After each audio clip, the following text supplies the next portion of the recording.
Tengo una emergencia marítima. Un momento, intentaré establecer conexión, ¿vale? Dios, se nos acaba el tiempo.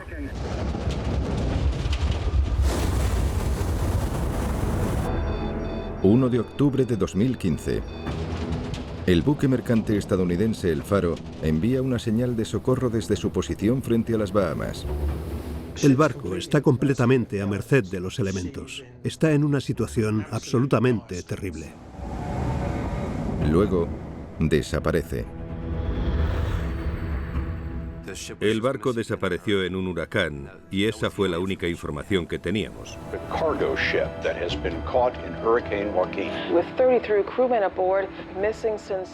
Se inicia la búsqueda. No sabíamos qué esperar, solo que iba a ser malo. Los investigadores marinos lanzan una de las investigaciones más complejas de la historia. Parecía imposible que un barco tan grande hecho de acero pudiera hundirse así. No puedo imaginar cómo se sintieron, sabiendo que muy probablemente era el fin. La caja negra del barco revela una serie de incidentes que conmocionan al mundo marítimo. 33 personas perdieron la vida en circunstancias completamente evitables. ¿Qué pasó? Ahora, gracias a informes de investigación, análisis técnicos y las últimas palabras de la tripulación mientras se dirigen hacia la tormenta, hemos perdido la unidad de propulsión principal. Los ingenieros no pueden hacerla funcionar. Revelamos la historia real de la peor catástrofe marítima de Estados Unidos en 3 décadas.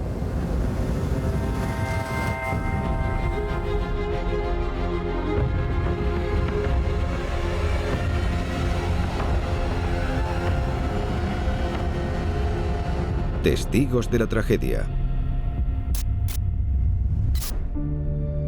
Perdido en el Triángulo de las Bermudas.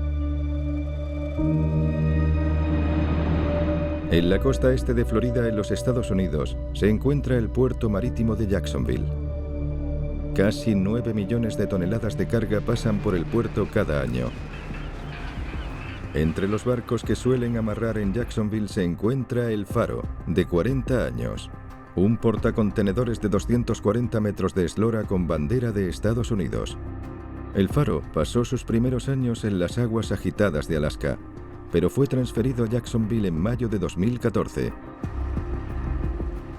Jack Hearn fue su capitán hasta 2012. El Faro era un barco que me encantaba, probablemente mi favorito. Era una nave heroica.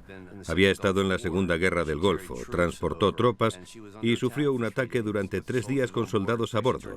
De hecho, se convirtió en un refugio antiaéreo.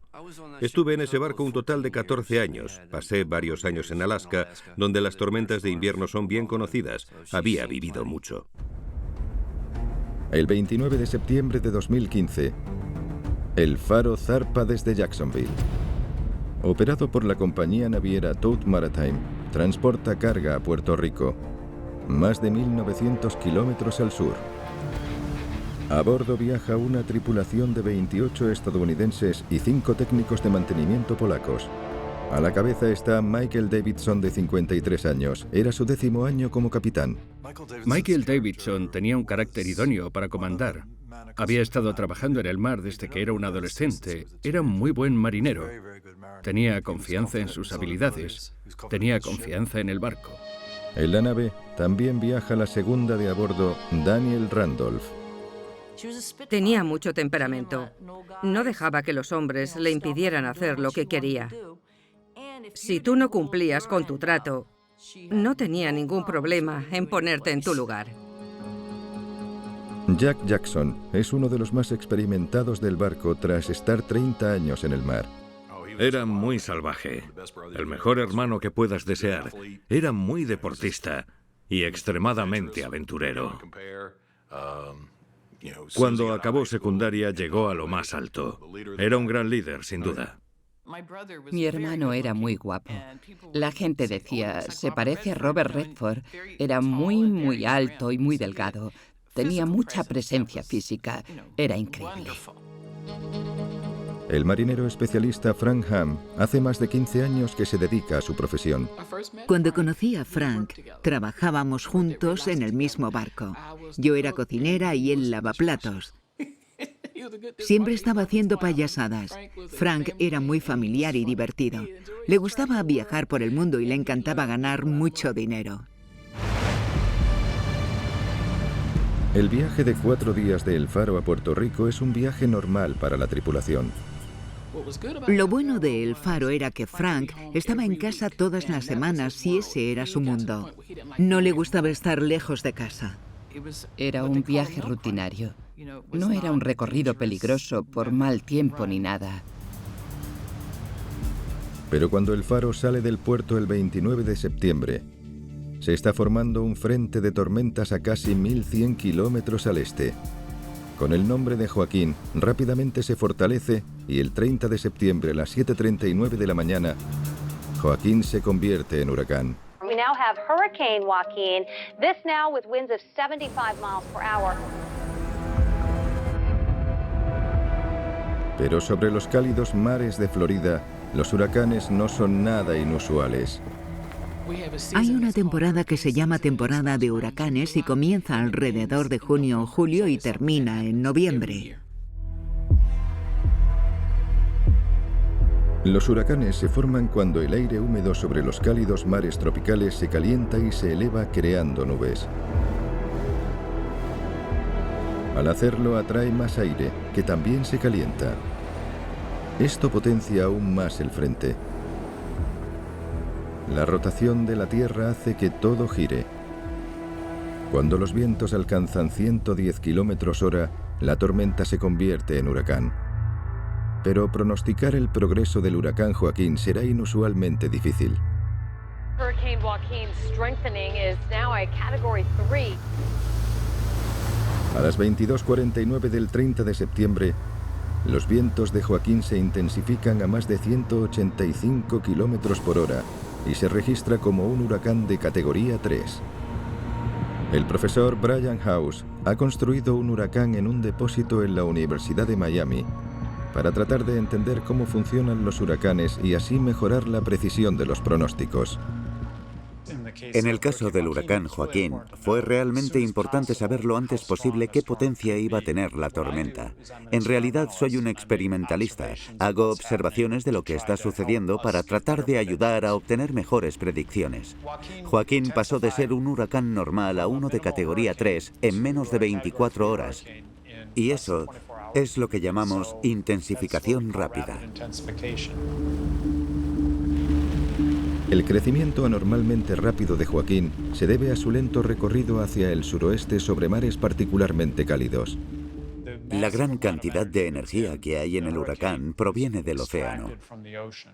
Si se mueve lentamente sobre aguas tibias, puede continuar recibiendo esa energía. Pero si esa agua tibia sigue mezclándose, seguirá proporcionando energía a la tormenta. A la 1:30 de la mañana del 1 de octubre, los vientos de Joaquín se fortalecen aún más, llegan a 190 km/h. Honestamente, no le presté atención porque Frank me dijo que siempre los evitaban, así que nunca me había preocupado en absoluto.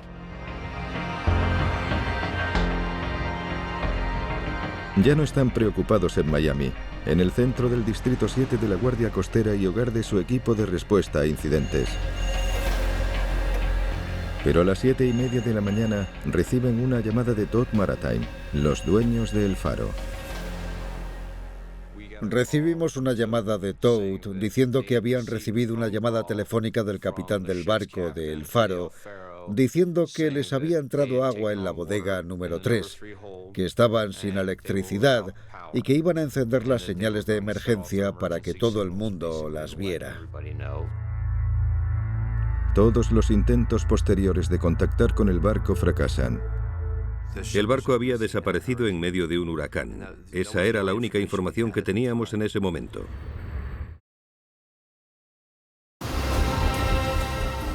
El 2 de octubre de 2015, El Faro, un carguero estadounidense de 240 metros, ha estado desaparecido durante 24 horas.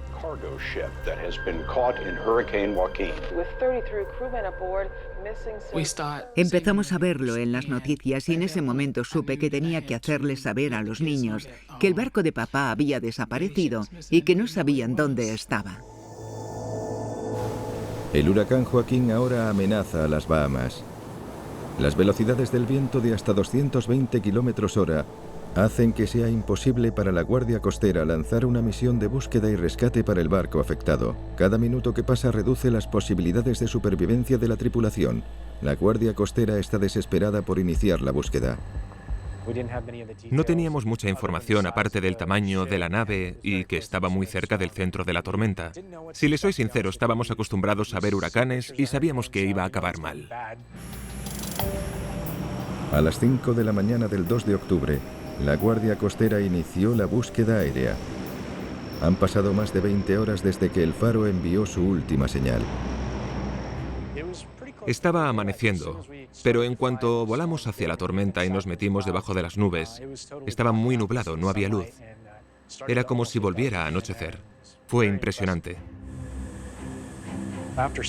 Después de varios intentos de contactar con el radar en esa área, no obtuvimos ningún retorno en absoluto.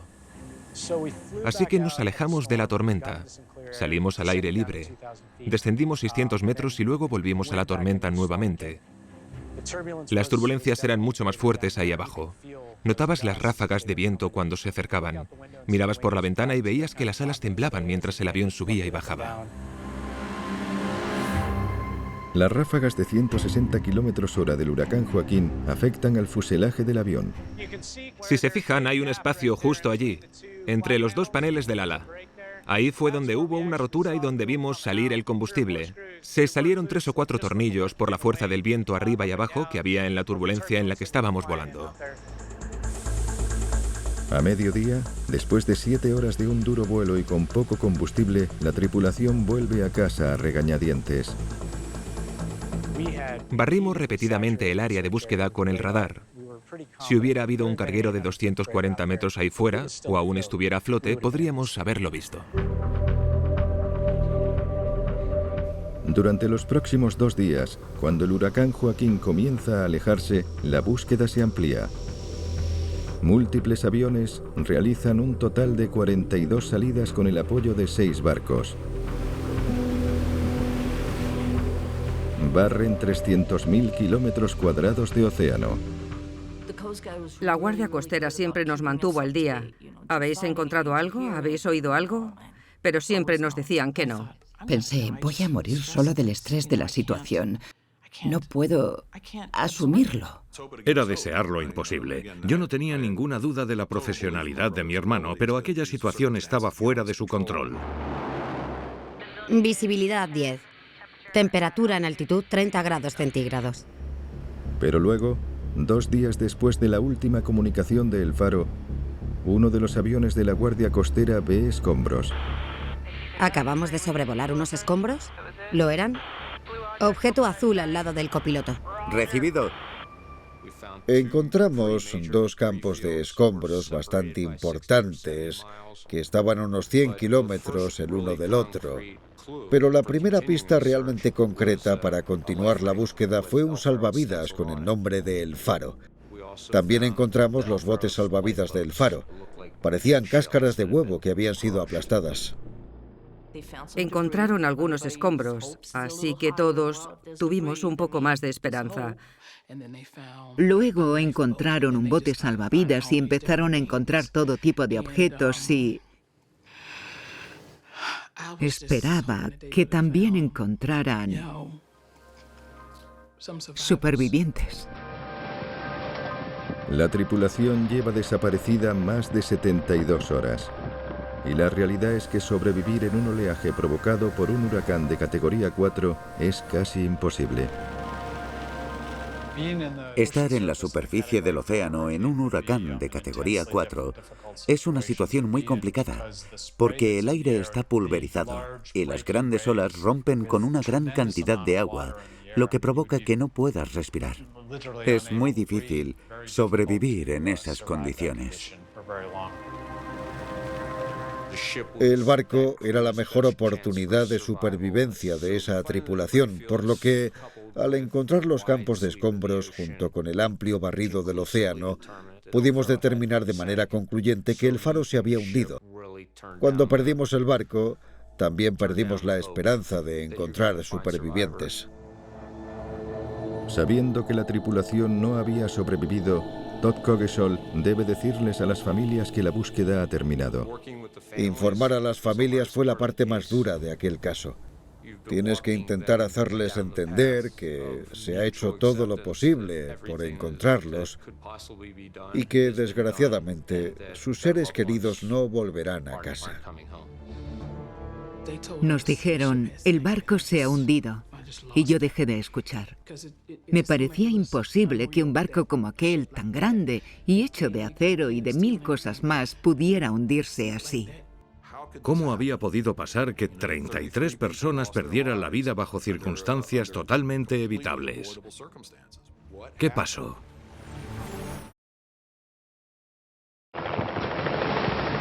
Han pasado 3 semanas desde que el descubrimiento de escombros confirmó que el buque de carga estadounidense El Faro se había perdido junto con sus 33 tripulantes.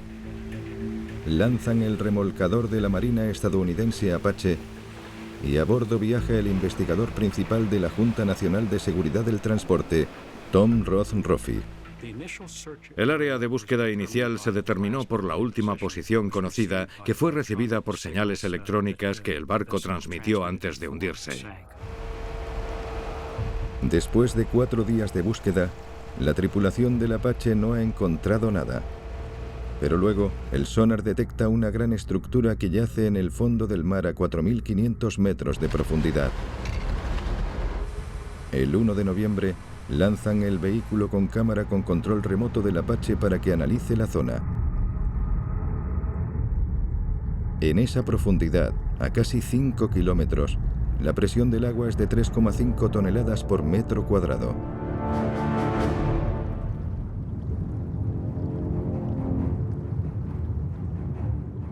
Fue bastante impresionante ver los restos de El Faro por primera vez. Estaba en el fondo del océano en posición vertical. Estaba parcialmente sumergido porque al tocar el fondo se hundió en el barro. Estaba hundido, en gran parte intacto, pero no se veían supervivientes. Era como un barco fantasma. Cuando vi aquellas imágenes me impactaron mucho por la condición en la que quedó el barco. Era como si lo hubieran destrozado. Si un barco de esa magnitud no puede soportar esos vientos y esas olas, ¿cuáles son las posibilidades de que una mujer de 1,60 y 54 kilos sobreviva? Las imágenes revelan parte de la historia, pero para obtener respuestas, los investigadores deben encontrar una pieza clave de la nave: el registrador de datos de la travesía o RDT. Al igual que la caja negra de un avión, contiene un registro de los movimientos de la nave y, lo que es más importante, una grabación de conversaciones en el puente. Pero el RDT está desaparecido. El 26 de abril, 6 meses después del descubrimiento del barco, finalmente lo encuentran. El registrador de 60 centímetros de largo había terminado a 400 metros de donde El Faro había descansado. Cuando se recupera del fondo, se lava con agua destilada, se transporta a los laboratorios y los chips de memoria se leen para obtener información. Descubrieron que aproximadamente 26 horas de grabación de audio y datos se habían guardado en la memoria electrónica.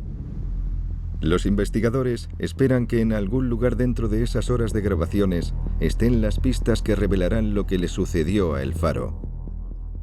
La transcripción del audio grabado de los datos del viaje la realiza un equipo que está reunido en la oficina de la Junta Nacional de Seguridad del Transporte.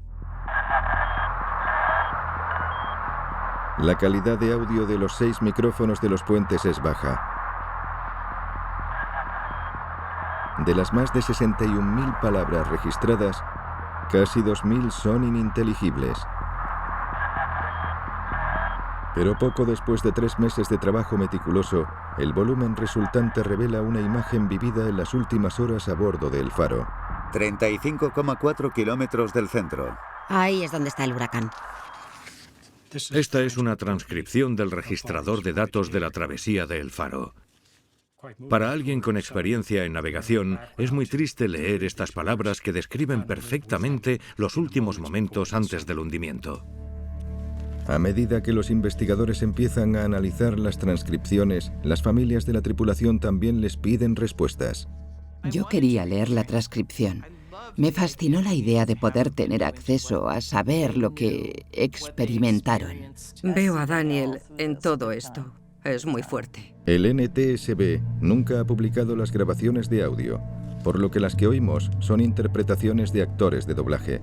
En este extracto, la segunda de a bordo, Danielle Randolph, está hablando sobre el capitán. Le está diciendo a todo el mundo, no es una gran tormenta, no es tan fuerte. Ni siquiera hay viento. He visto peores. Nada, no es nada. Es Daniel imitando al capitán y luego añade, creo que intenta quitarle importancia. Creo que intenta quitarle importancia porque se da cuenta de que no deberíamos haber optado por esta ruta. Lo está acusando. Sabe que la ha fastidiado y su forma de quejarse es el sarcasmo. Vamos a toda máquina con esta velocidad. ¿Sí? No se trata de velocidad, sino de que cuando lleguemos habremos llegado. Si es que llegamos de una pieza. Aquella transcripción fue lo más importante y estuve muy agradecida de tenerla porque de lo contrario habrían sido suposiciones. Al menos tienes una cronología de lo que realmente ocurrió. Es como leer el guión de una película de terror donde lamentablemente conoces el final.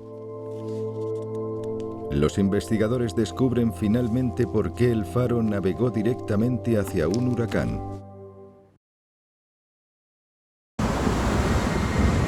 10 meses después de que el buque de carga estadounidense El Faro se hundiera con toda su tripulación, la Junta Nacional de Seguridad del Transporte, la NTSB, analiza las transcripciones del registrador de datos de la travesía y comienza a reconstruir lo que sucedió. De los 25 años de Jack Hearn como capitán, 14 los cumplió en El Faro.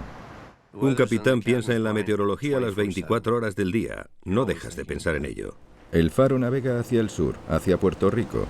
Las actualizaciones periódicas del clima se conocen a medida que los informes del SAT llegan a través de la estación de telecomunicaciones en la parte trasera del puente. Cuando el clima llega a la estación, estas impresoras empiezan a lanzar información. Hacen mucho ruido e imprimen sin cesar, línea tras línea. Fíjense cuánto papel ha salido. Los compañeros escucharán esa alarma, vendrán y luego comenzarán a decodificar y procesar toda esa información. Luego la llevarán al mapa, la trazarán y la compararán con su rumbo. Justo antes de las 17 horas del 30 de septiembre, tras un día de travesía, aparece un pronóstico del Centro Nacional de Huracanes en el SAT. La transcripción registra a la segunda de a bordo, Danielle Randolph, trazando el rumbo del barco según la nueva línea de seguimiento de Joaquín. La visualizo trazando y diciendo, parece que el huracán está justo sobre nuestro rumbo. Me la imagino añadiendo, a las 2 de la mañana debería estar aquí. Ya veremos dónde estaremos. Vamos a estar justo en el centro. Y se ríe. Parece que la tormenta viene hacia nosotros. Esto es una broma. Tiene una risa nerviosa.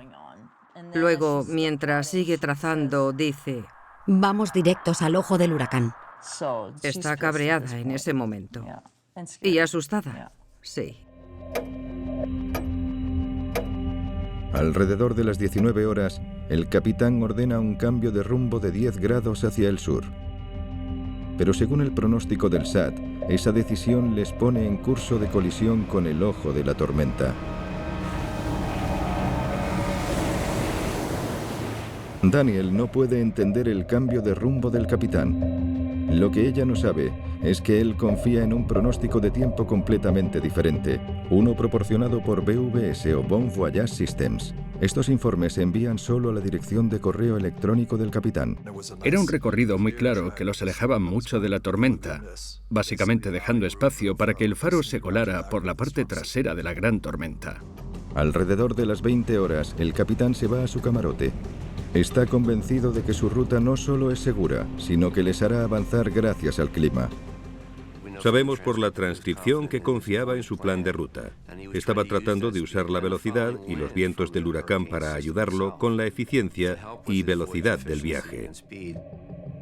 De lo que Davidson no se da cuenta es que los informes meteorológicos en los que confía siempre están desactualizados 6 horas. Joaquín, un huracán de categoría 3, no está donde cree que está. Está muy por delante. Pero el faro aún puede evitar la tormenta. Una de las ventajas de la huida es que hay lugares en los que el barco puede girar y aprovechar todas esas islas de barrera donde hay muchos buques amarrados esperando que pase el huracán. Se tarda un tiempo, pero es todo lo que tienes que hacer. Optar por la vía de escape habría significado otros 257 kilómetros de viaje. No es mucho, pero tendría un efecto negativo en términos de coste de combustible. Y si llegaba tarde al atraque, incurriría en cargos adicionales, así que existe una presión innata en todo capitán de barco para cumplir con el horario. Justo después de las 23 horas, el tercero a bordo, Jeremy Rim, llama por teléfono al capitán que está en el camarote para sugerirle que cambie de rumbo para refugiarse en las islas. Capitán, disculpe que le despierte. El registrador de datos solo graba una parte de la conversación. A las 04 estaremos a 35 kilómetros del ojo y con un máximo de 160 kilómetros hora y ráfagas de 190 kilómetros hora en popa. La opción que tenemos es 0200. Podríamos dirigirnos al sur donde está despejado. Pero la sugerencia de Jeremy Rim no se implementa.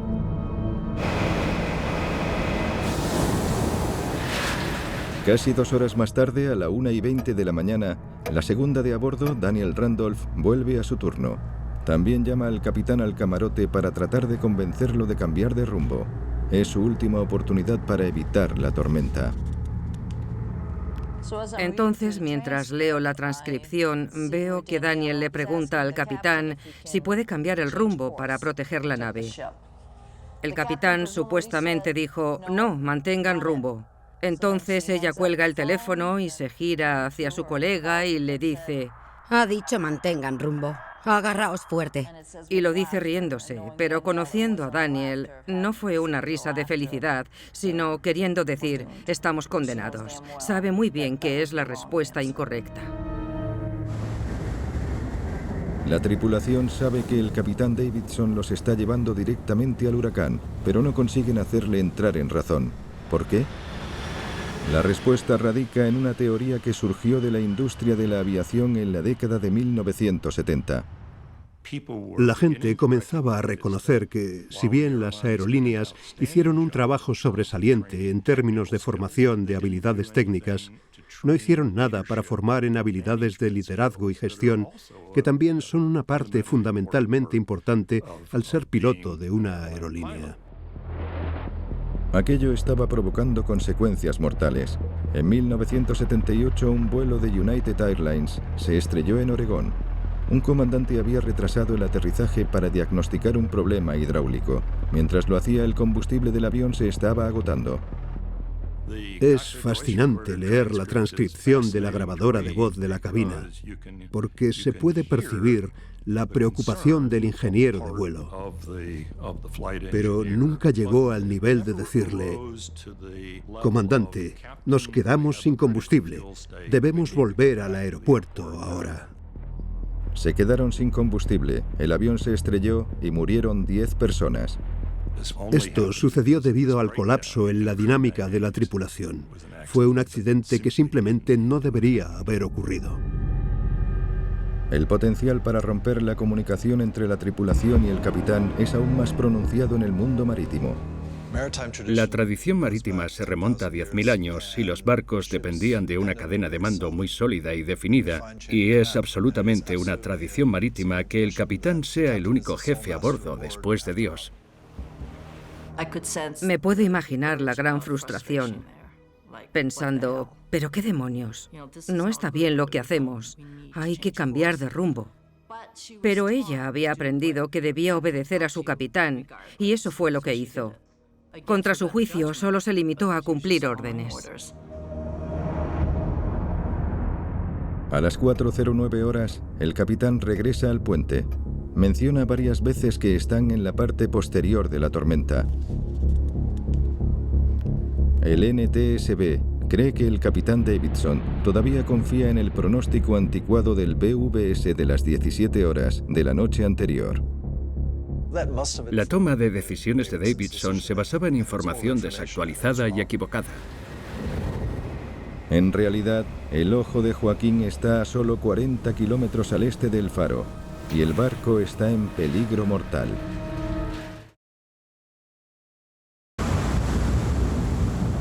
El 1 de octubre de 2015, el huracán Joaquín está creciendo en el Mar Caribe.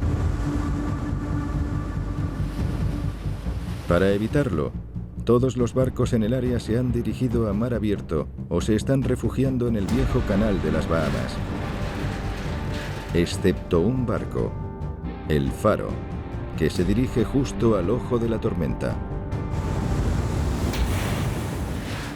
Nunca había oído otra historia de un barco que se viera envuelto en una tormenta como aquella.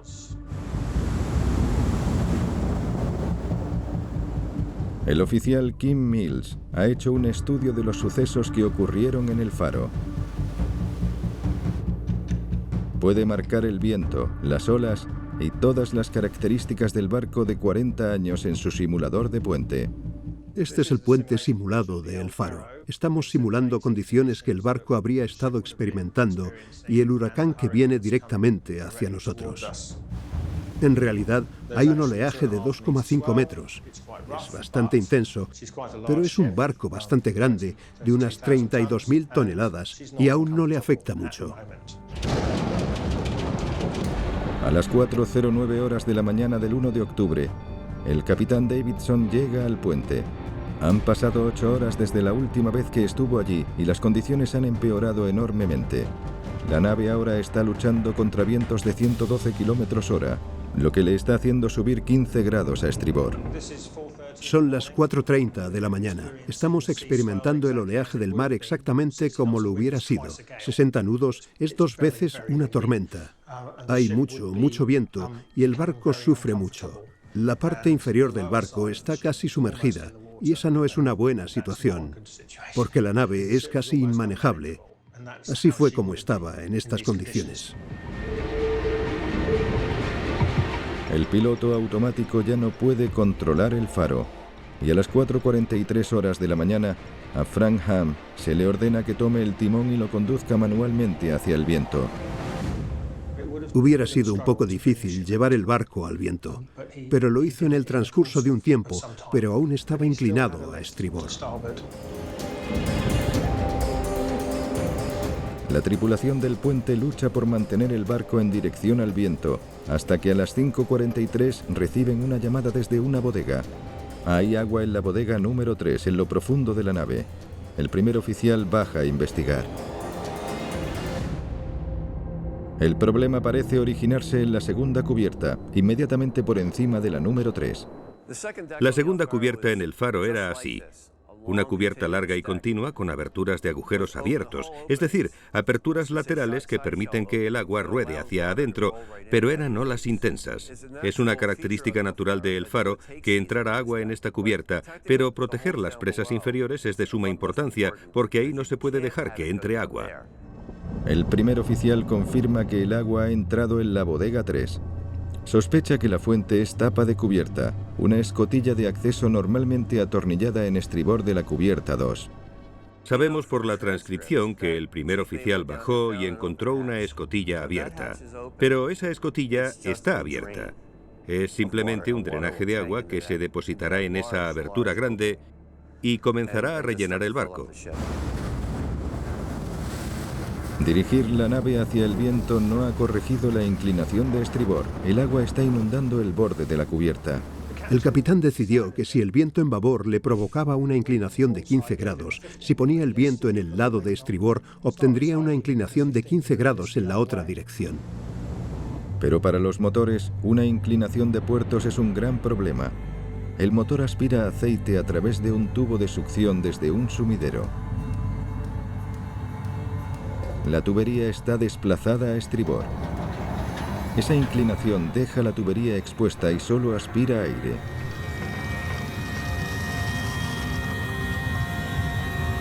Cierran la escotilla, pero pasados 13 minutos de las 6 de la mañana, el motor se para. La nave estaba completamente a merced de los elementos. No tiene potencia, han perdido el motor principal. Está en una situación absolutamente terrible. Se quedó a merced del viento y se convirtió en una situación muy grave, porque las aberturas de ventilación en babor ahora permitían que entrara agua libremente en el lado inferior del barco. Se empezó a inundar y luego empezó a inclinarse cada vez más con este peso. De modo que cada vez se va inundando más y hasta que finalmente el barco se inclina hacia el agua y el agua fluirá hacia el barco lo más rápido posible. Y ese barco está perdido.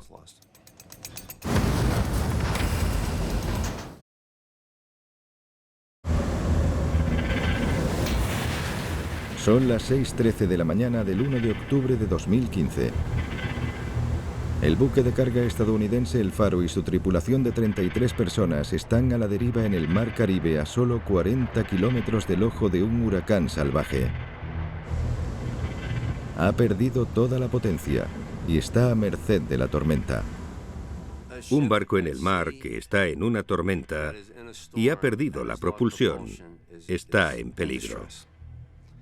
Estaban en grandes apuros. Los vientos feroces lo empujan de costado. El agua del mar inunda los conductos de ventilación y entra en las cubiertas inferiores. Está en una situación catastrófica. Creo que en aquel momento, cualquiera que supiera un mínimo de navegación sabía que iba a morir. Sin duda lo sabían. Les era imposible escapar. El barco, y con él la única posibilidad de supervivencia de la tripulación, se está hundiendo rápidamente.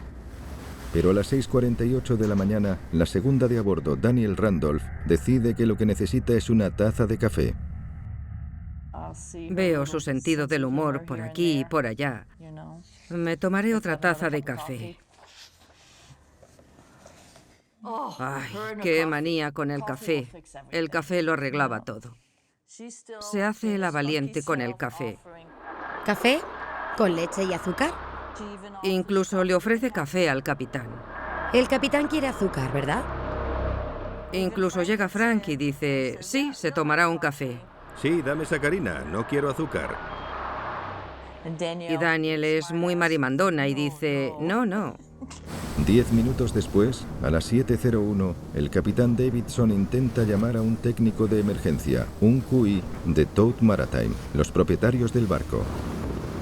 Le responde la operadora de emergencias. ¿Me puede poner con un QI? Deme un segundo. Vale. ¿Su nombre, por favor? Me llamo Michael Davidson. ¿Nombre del barco? El Faro. Deletré. Dios, se nos acaba el tiempo. ¿Puedo hablar con un QI? Un momento, por favor. Señor Davidson. Cuando por fin el capitán consigue hablar con un técnico de Toad, describe el estado grave de la nave. Luego, a las 7:29, hace sonar la alarma para abandonar el barco. Ordena a la tripulación que tire botes salvavidas al agua.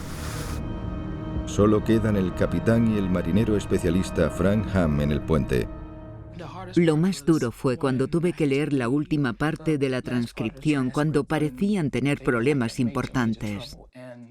El barco ya se estaba hundiendo por completo.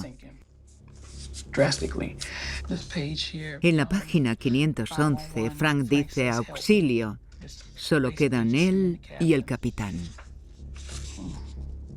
Es como si pudiera oír a Frank gritar, llorar y rogar por 2 chalecos salvavidas. Me imaginé cómo debió de entrar en pánico mientras decía esas frases en la transcripción. Es como si escuchara su voz. Repetía, auxilio, auxilio.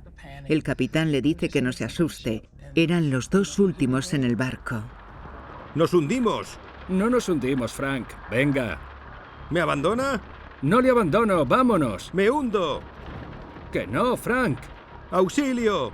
¡Frank! Después de eso, el registrador dejó de grabar.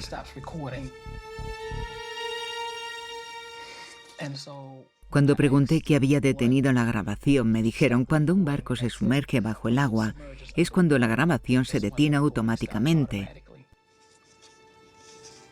Entonces supe que la nave estaba completamente sumergida.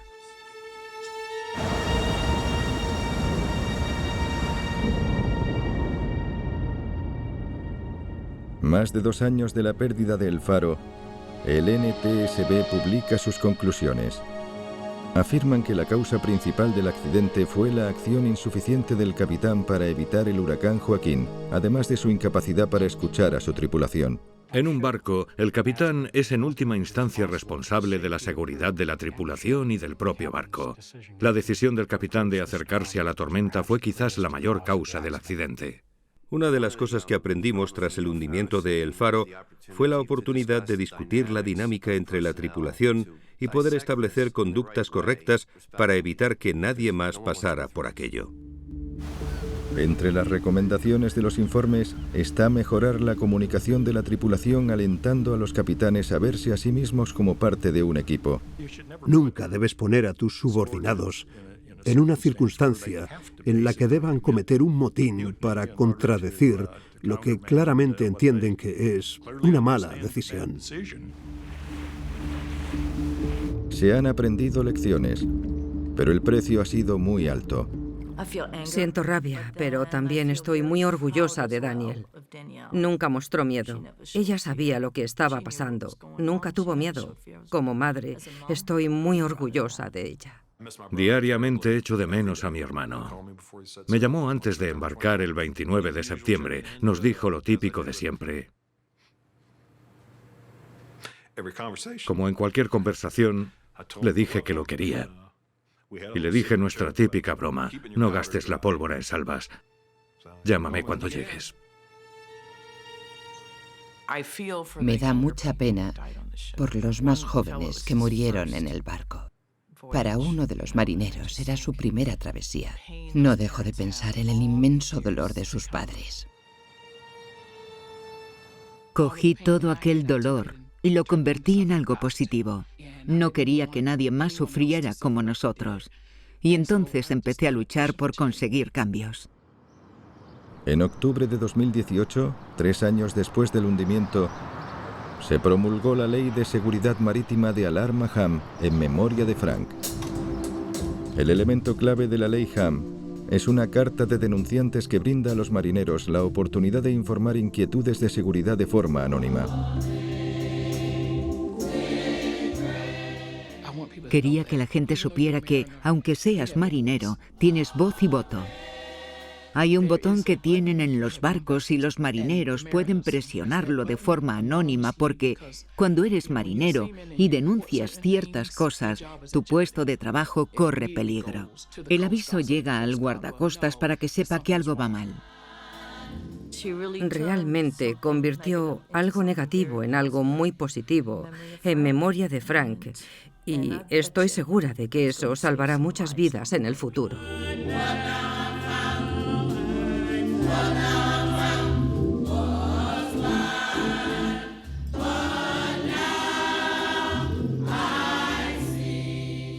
Seguro que me diría: ¿estás haciendo todo esto por mí? Seguro que me diría eso. Y luego añadiría: ¿sabes, Roch? Nunca habría imaginado que conseguirías algo así. Y yo respondería: yo tampoco, pero lo hemos conseguido.